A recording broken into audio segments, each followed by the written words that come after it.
بسم اللہ الرحمن الرحیم۔ میاں اور بیوی کے درمیان لڑائی جھگڑا رہتا ہے، ایسا وظیفہ کہ ان کے ذریعے محبت پیدا ہو جائے۔ آپ قرآن شریف 16ویں پارے میں یہ صورت ہے، سورۃ طٰہٰ، اس کی آیت ہے وَأَلْقَيْتُ عَلَيْكَ مَحَبَّةً مِّنِّي۔ یہ آیت خاتون بھی پڑھ لے اور شوہر کا تصور کر کے اس پہ دم کرے، اور شوہر سامنے ہو تو براہ راست دم کرے، خاوند بھی یہ آیت پڑھے اور بیوی بھی دم کرے، انشاءاللہ دونوں کے درمیان محبت پیدا ہو جائے گی۔ ہمارے یہاں عرف میں جو بارات کا کھانا لڑکی والے کھلاتے ہیں، یہ کیا جائز نہیں ہے؟ ویسے تو سنت سے جو ثابت ہے وہ تو ولیمہ ہے، تاہم اگر لڑکی والے اپنی خوشی سے کھانا کھلاتے ہیں تو وہ کھانا کھلا سکتے ہیں، جواز ہے، اور ان پہ زبردستی نہ کی جائے جیسے ہمارے یہاں کی جاتی ہے، وہ غلط ہے۔ لڑکی کا باپ اگر خوشی سے کھانا کھلانا چاہتا ہے کھلا سکتا ہے۔ جہیز کی شرعی حیثیت کیا ہے؟ لڑکی کے والد اپنی خوشی سے اپنی بیٹی کو جو دینا چاہے وہ دے سکتے ہیں۔ رسول اللہ صلی اللہ علیہ وسلم نے حضرت فاطمہ رضی اللہ عنہ کو ضرورت کا سامان دیا ہے، اور بہرحال ہمارے یہاں جہیز کے نام پہ جو ہندوانہ رسم کی جاتی ہے وہ غلط ہے، اور اس سے بچا جائے، کیونکہ اتنا لمبا چوڑا جہیز دینے سے زنا عام ہو رہا ہے، اور شادیاں جو ہیں نا وہ مہنگی ہو رہی ہیں اور بچیاں گھر میں بیٹھی ہوئی ہیں۔ اس لیے شادی میں کم سے کم خرچہ ہو۔ حدیث میں ہے کہ بے شک سب سے برکت والا نکاح وہ ہے جس پہ سب سے زیادہ کم خرچہ ہو۔ تو اگر نکاح سنت کے مطابق ہو اور بہت کم خرچے میں ہو تو کئی بچیوں کی شادی ہو سکتی ہے، اتنے خرچے میں جتنے میں ایک بچی کی شادی ہمارے یہاں ہوتی ہے۔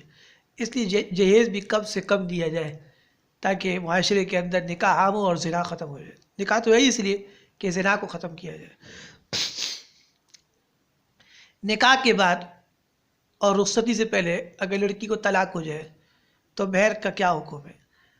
نکاح کے بعد اور رخصتی سے پہلے نصف مہر، آدھا مہر لازم آئے گا جو لڑکا لڑکی کو دے گا۔ اگر رخصتی ہو گئی ہے اور اس کے بعد طلاق ہوئی تو پھر پورا مکمل مہر دینا پڑے گا۔ ولیمے میں کتنے لوگوں کو بلا سکتے ہیں؟ ولیمہ تو آدمی اپنی توفیق سے کرتا ہے، آپ کی جتنی توفیق ہے آپ اس حساب سے بلا لیں۔ زیادہ کو بلا سکتے ہیں زیادہ کو بلائیں، کم کو بلا سکتے ہیں کم کو بلائیں، منع نہیں ہے، بلکہ ولیمہ جتنا بڑا ہو اچھی بات ہے، بشرطے کہ توفیق بھی ہو۔ اور ولیمہ تو کرنا چاہیے، سنت طریقہ ہے۔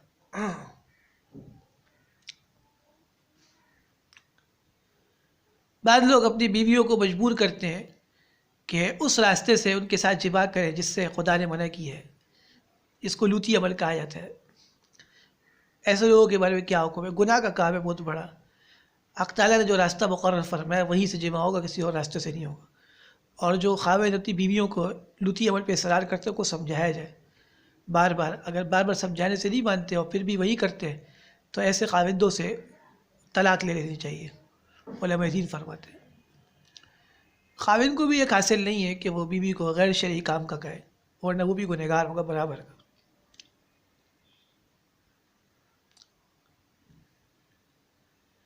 خواتین باریک کپڑے پہن کے نکلتی ہے، اس کا کیا حکم ہے؟ گنہگار ہے۔ عورت کی جو بھی زیب و زینت ہے وہ اس کے شوہر کے لیے، اس نے جو پہننا ہے اپنے شوہر کو پہن کے دکھائے چار دیواری کے اندر، جب کوئی اور نہ اسے اس کا خاوند ہو۔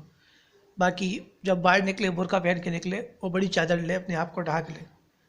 اور ایسی عورتیں جو ایسے کپڑے پہنیں گی کہ ان کا جسم نظر آئے گا، یعنی ننگی ہوں گی، تو حدیث میں ہے کہ وہ لا يدخلن الجنۃ، جنت میں داخل نہیں ہوں گی، ولا یجدن ریحھا، اور جنت کی خوشبو بھی نہیں سونگھ سکیں گی، اور حالانکہ جنت کی خوشبو تو دور دور کی مسافت سے سونگھی جائے گی۔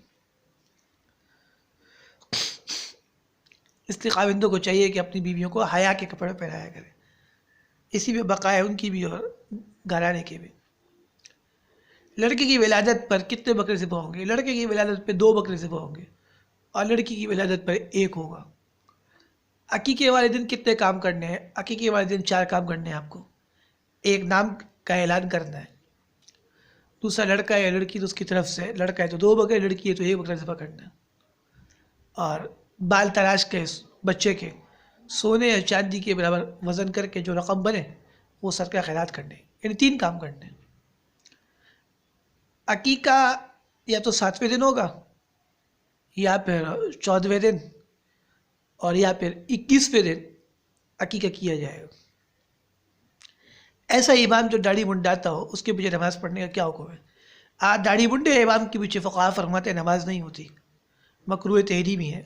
تو جو داڑھی منڈا ہے اس کو امامت کا حاصل ہے ہی نہیں شرعاً اور فقہاً، اس کے پیچھے نماز نہ پڑھے۔ اگر ایک آدمی زکوٰۃ نہ دیتا ہو تو کیا کرے؟ زکوٰۃ جتنے عرصے کی زکوٰۃ نہیں دی سارے مال کا حساب کتاب کو زکوٰۃ دے، ورنہ قیامت کے دن یہی مال اژدہا بنا کر اس کے گلے میں ٹانگا جائے گا، اس کو کاٹے گا۔ اس لیے زکوٰۃ پورا حساب کر کے دیا کرے، زیادہ دے دے مسئلہ نہیں ہے، کم نہ ہو، کم ہو گئی تو پھر قیامت کے دن گرفت ہوگی، اور بڑی خطرناک گرفت ہوگی۔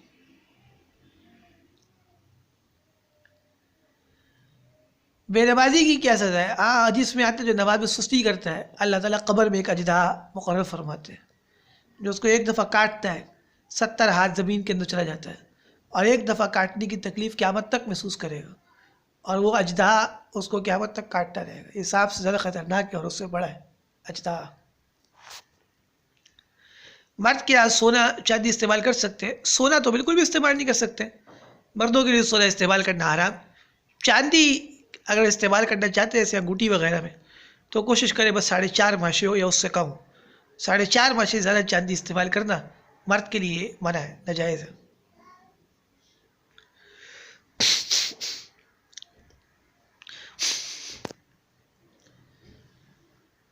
نفاس کی زیادہ زیادہ مدت کتنی ہے؟ فقہا فرماتے ہیں اکثر اور بہول یوم، کم سے کم مدت تو نفاس کی کوئی نہیں ہے، کتنے دن بھی خون آ سکتا ہے، اور زیادہ زیادہ مدت جو مقرر فرمائی وہ 40 دن ہے۔ 40 دن کے بعد جو خون آئے گا عورت دیکھے گی وہ استحاضے کا ہے، اور 40 دن بعد جو خون آئے گا اس پہ خاتون نماز بھی پڑھے گی اور تمام اور روزہ بھی لگے گی، پھر معاف نہیں ہوگا۔ بس جب تک نفاس ہے تو نماز معاف ہے، اور روزہ بعد میں پھر روزے کی قضا ہے، نماز کی قضا نہیں کی جائے گی۔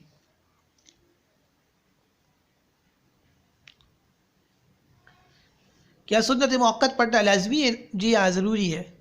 فجر سے پہلے 2 رکعت سنت موقت، ظہر سے پہلے 4 رکعت، اور فرضوں کے بعد 2، مغرب کے 3 فرضوں کے بعد 2 رکعت سنت موقت، عشاء کے 4 فرضوں کے بعد 2 رکعت سنت موقت، یہ پڑھنا لازمی ہے۔ جو نہیں پڑھتے وہ گنہگار ہے۔ سنتوں کا اہتمام بہت زیادہ ضروری ہے۔ تسبیحات کون سی ہاتھ سے ہونی چاہیے؟ تسبیحات صرف دائیں ہاتھ سے ہوں گی۔ ابو داؤد شریف میں ابن قدامہ فرماتے ہیں کان یعقد التسبیح بیمینہ، کہ رسول اللہ صلی اللہ علیہ وسلم تسبیحات اور وظیفے صرف اور صرف دائیں ہاتھ سے کرتے تھے۔ اسلام کے اندر کوئی وظیفہ الٹے ہاتھ سے نہیں ہے، جتنے اوراق وظائف سب صرف سیدھے ہاتھ سے ہوں گے۔ اور بخاری شریف میں کہ وکان یحب التیمم، کہ رسول اللہ صلی اللہ علیہ وسلم دائیں کو اور سیدھے کو آپ پسند فرمایا کرتے تھے۔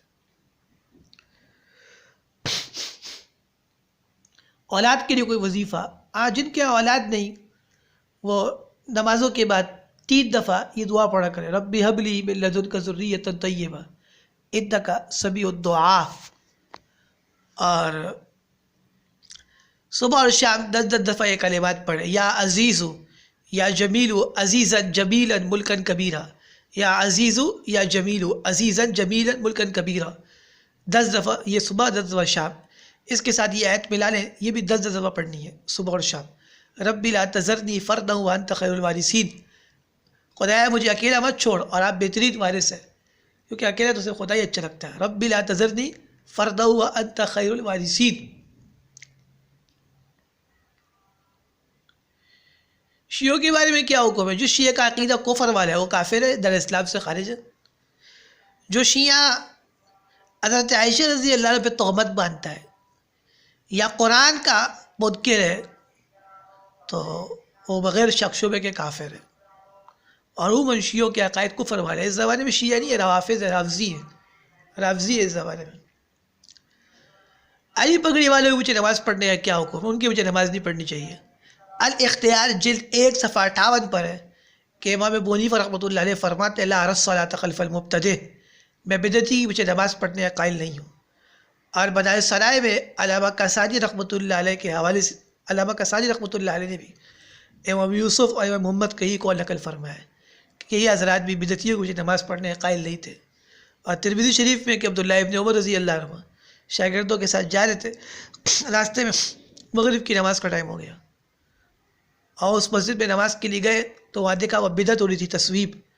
عبداللہ ابن عمر نے شاگردوں سے کہا اخرجوا عن هذه مسجد المبتدع، نکلو اس بدعتی کی مسجد سے، اور وہاں سے نکل گئے۔ حالانکہ مغرب پہ تو جلدی حکم ہے نماز پڑھنے کا، اور وہاں نماز نہیں پڑھی اور کہیں اور جو کہ نماز ادا کی۔ تو آج ایک کی پیچھے نماز نہیں پڑھنی، نماز تو اس کے پیچھے پڑھنی جس کا عقیدہ صحیح ہو، اعمال اچھے ہو، کم سے کم عقائد تو صحیح ہو۔ سالگرہ بنانے کا کیا حکم ہے؟ سالگرہ بنانے کی کوئی حیثیت اسلام کے اندر نہیں ہے، خالصتاً عیسائیوں کا کام ہے۔ جو سالگرہ بناتے ہیں وہ اللہ سے ڈرے کہ قیامت کے کا اشر کرسمس والوں کے ساتھ نہ کیا جائے اور عیسائیوں کے ساتھ وہ نہ اٹھایا جائے۔ کوئی حیثیت اسلام کے اندر سالگرہ بنانے کی ہے ہی نہیں شرعات۔